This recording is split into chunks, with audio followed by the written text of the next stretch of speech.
G'day everyone and welcome to Inside Rugby with Mark. My name is Mark. I'm a Kiwi rugby fan living here in beautiful Mexico. The sun is about to come up and I'm going to be talking about some rugby. Yes, yesterday was a great game between Leinster and Ospreys in the United Rugby Championship.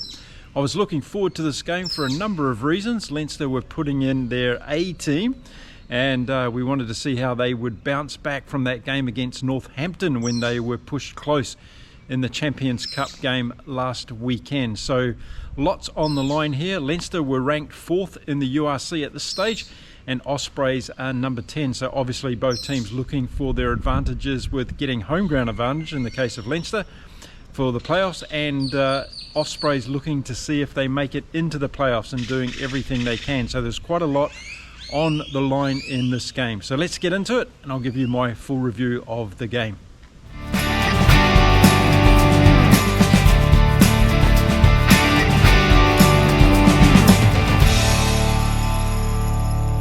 If you haven't been here before, well, my name is Mark and it's great to have you around. If you're a regular viewer to my channel, thanks for supporting me and for coming back. We've got a beautiful Sunday morning here in Cancun this morning and I thought it'd be a good time to get out early with the birds and talk about a bit of rugby that was played yesterday between Leinster and Ospreys at the RES ground in Ireland. And it was all teed up to be a great game, this one, because Leinster were coming back off that win over Northampton the week before.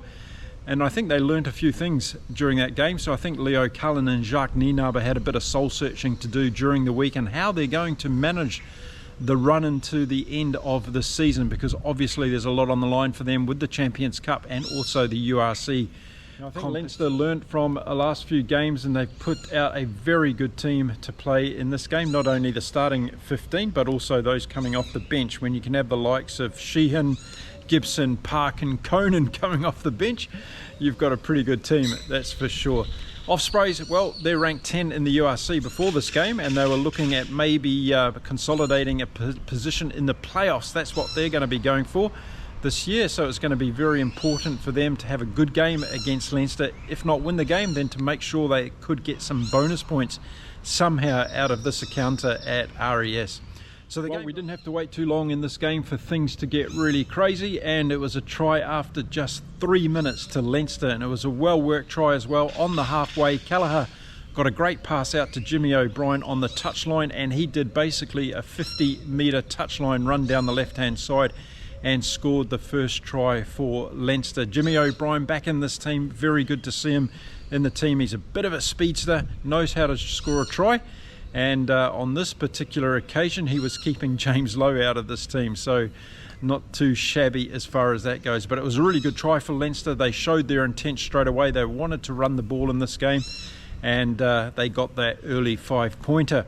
Ross Byrne stepped up to take the conversion from in front and he was successful. So just after 4 minutes of play, Leinster were already up by 7 points to 0.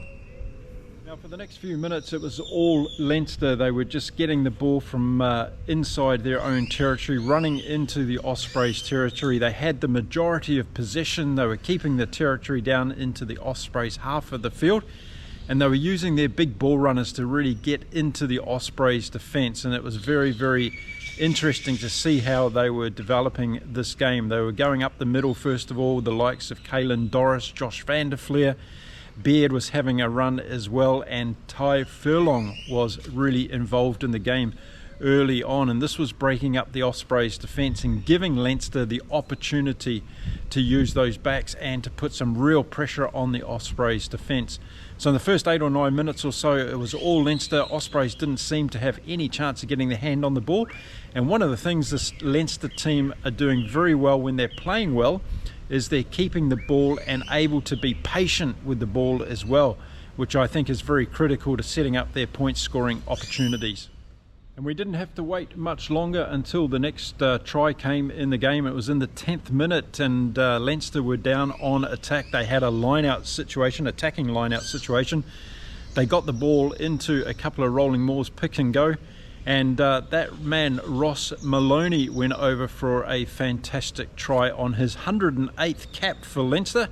and also on his birthday. So what a great birthday present for Ross Maloney, scoring that very good try on the back of that attacking line out for Leinster. Ross Byrne got the conversion over, and before we knew it, after 12 minutes of play, Leinster were in the lead by 14 points to nil, and Ospreys were having some really big trouble here, keeping Leinster out of their line. After that try was scored, I was thinking, well, this game's going to go either one or two ways. Ospreys are going to be able to hit back here and put something on the scoreboard, or we're going to see Leinster absolutely run away with this game, and it's going to be a bit of a cricket score. So in the 14th minute of the game, it was good to see the Ospreys coming down on attack and getting an opportunity to get close to the Leinster line. In the 14th minute, Ospreys got an attacking scrum opportunity, and from that scrum opportunity they did score a try, and it was that man Watkin that went over for a really good try. So Ospreys bounced back in this game, and they put the cap on the Leinster genie bottle for a few minutes while they were able to get some points on the board. Edwards got the conversion over, so we were back to 14 points to 7. I think the importance of that try should not be underestimated for Ospreys, because in the 14th minute it was looking like Leinster were going to run away with the game, but by scoring that try, they put the cap a little bit on the crowd as well. I thought the crowd went a little bit quiet, thinking, oh, Ospreys have bounced back pretty suddenly in this game. So it was good to see. It was good for the game that we had a game on our hands here, 14 points to 7. And after the kickoff, well, things continued to go well for the Ospreys. Then in the 18th minute of the game, we saw a very interesting passage of play. Ospreys were deep on attack again into the Leinster 22. The ball came out to their number 10, Edwards. He put a kick across. It was like a kick pass going inside the goal line of Leinster, and it looked like Morgan, the winger, was going to catch the ball and put it down and score a try, but the Leinster fullback Frawley came across, tackled Morgan in the fly to play, took him out of play inside the goal line, and we had a TMO interjection along with the referee. It was deemed that Frawley had taken Morgan out of play before he had gathered the ball. He was definitely going to have an opportunity to put the ball down and score a try.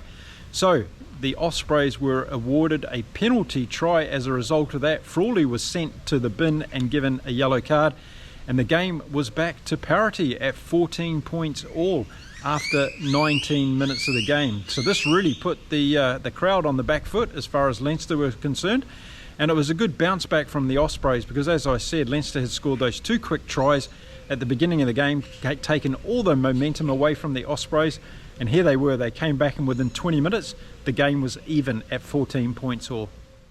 1 minute later we saw another great play from Ospreys, and it was their fullback Nagy who made a great break, and he was ably supported by Edwards and Giles in this game. I was looking forward to seeing Giles play in this game. He's got a lot of pace there on the wing for the Ospreys, been playing well throughout the championship, and he looks really dangerous when he gets a break in the open field of play. So that was a really good break for Ospreys, but we saw Leinster fighting straight back into this one. They knew they had to get back into this game again after the Ospreys had wrestled some of the momentum away from them.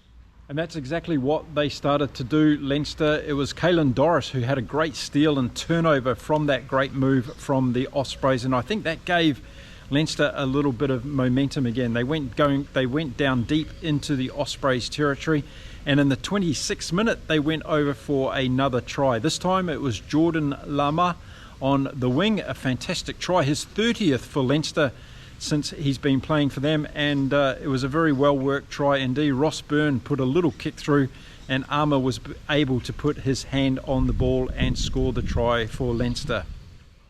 That put the score out to 19-14, and with Ross Byrne being successful with the conversion, Leinster hit the lead by 21 points to 14. Then a big turning point in the game. Ospreys came back down deep into Leinster territory again. They got into the 22. They were putting a lot of pressure on. They attacked the line. They almost got there but got held up, and there was going to be a 5-metre scrum, attacking scrum for the Ospreys. Now what resulted from the scrum, I think, was an important part of this first half, and it was that the Leinster pack put in a mighty shove, and they actually got a penalty from that ensuing scrum. It gave them the opportunity to clear their line, and after 35 minutes of play, Leinster were able to survive that attack from the Ospreys. I thought that was a very important part of the game right there. Then in the 39th minute, we saw Luke McGrath go on a great run from halfback for Leinster, and he was pulled down by the Ospreys defence.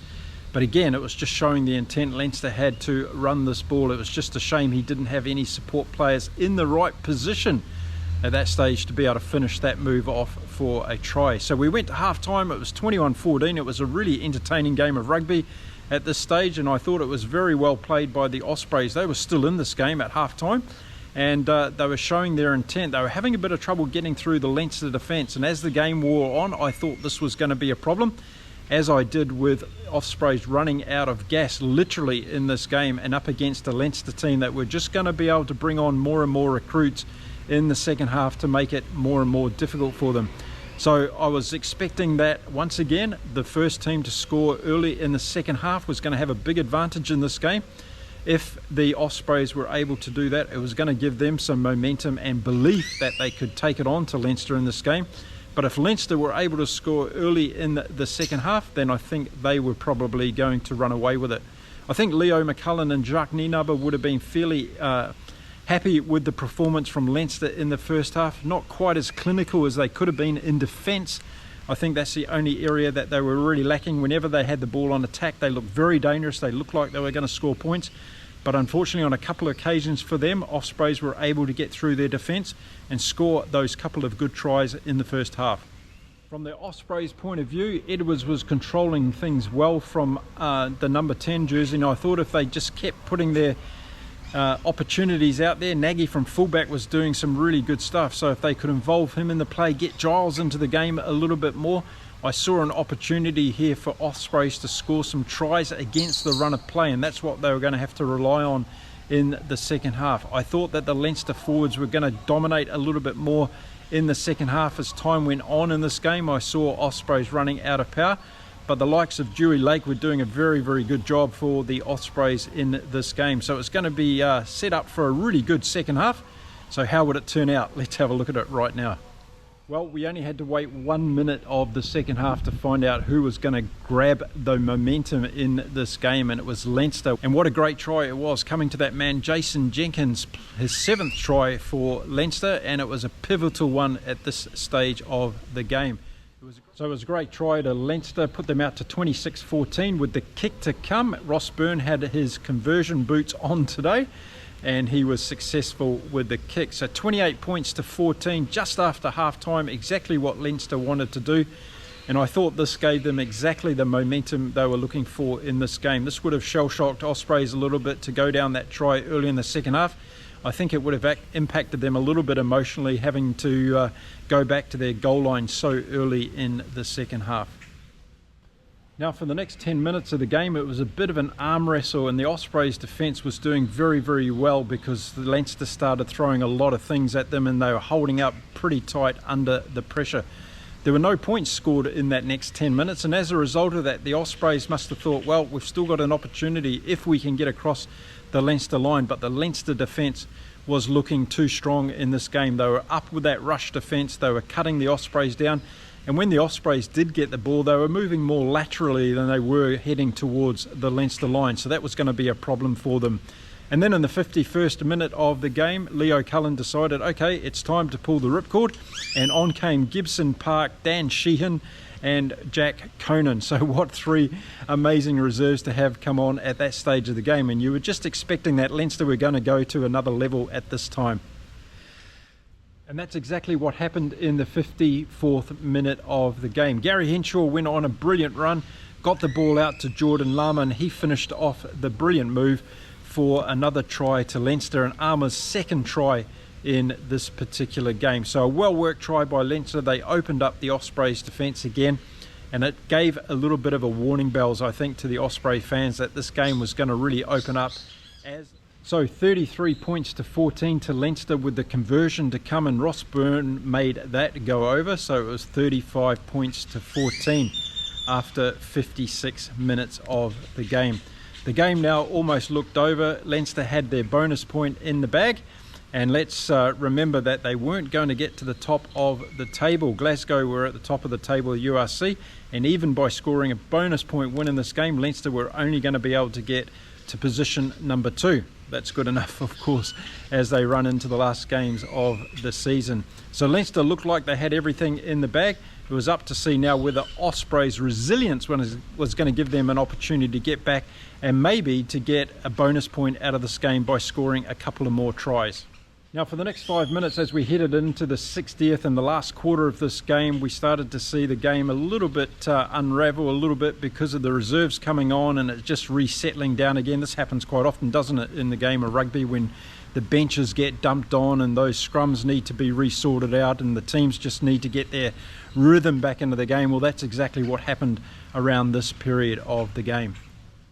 Tommy O'Brien had come on for Leinster onto the wing, and this is another exciting young guy. This it seems as though if you have the O'Brien name and you play for Leinster, you're going to be a bit of a speedster, and he had a great break in the 65th minute and really showed his potential, that he was hungry looking for a try. Now the thing with this Leinster team, because they've got so much talent, you've got to take the opportunities that you're given, and if you're able to show Leo Cullen and Jacques Nienaber that you're really hitting the ground running, that's going to be important as this Leinster team runs into the end of the season. They've got some very big games coming up and they want to make sure their squad has got a lot of game practice, but they're also playing very, very well. So it was good to see Tommy O'Brien come on and have that great run. And in fact, it was that man that set up the next try, and he had a great run down the touchline, and instead of selfishly going over and scoring for himself after regathering a kick that he put forward, he just gave a little pass to Osborne, who went over and scored the try for Leinster. So another really good try out wide